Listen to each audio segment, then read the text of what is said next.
Depuis que les Togolais ont commencé à pleurer, ils appellent au secours.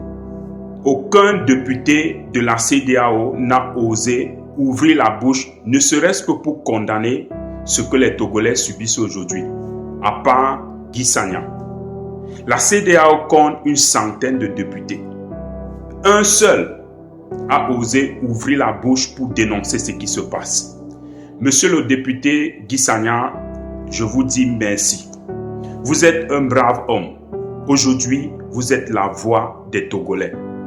Peuple africain, frères africains, écoutez ce que le député Guy Sagna a dit par rapport à ce qui se passe au Togo. Partagez cette vidéo. Ciao. Est-ce que la vie d'un député de la CEDEAO vaut plus que celle de plus de 7 Togolais?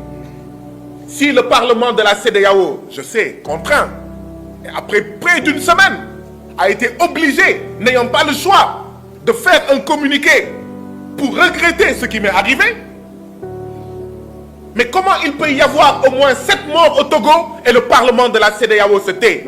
Comment il peut y avoir plus de 7 morts au Togo et la commission de la CEDEAO ne dénonce pas, ne critique pas, n'exige pas? Voilà ce qu'on appelle la CEDEAO des chefs d'État.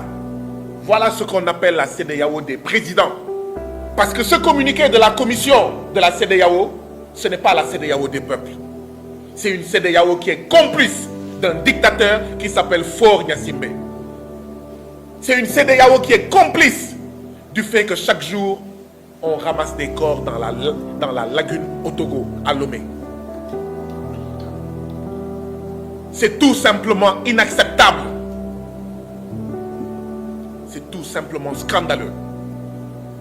Oui, je dénonce bien entendu. Après avoir dénoncé mon Parlement, le Parlement de la CEDEAO, je dénonce la commission de la CEDEAO. Je dénonce la conférence des chefs d'État de la CEDEAO qui se tait. Quand il y a des coups d'État militaires, ils sont pressés de sortir des communiqués. Mais quand il y a des coups d'État institutionnels, des coups d'État constitutionnels, ils se taisent comme des eunuques. Ils se taisent. Ils sont dans le mutisme. On assassine des citoyens.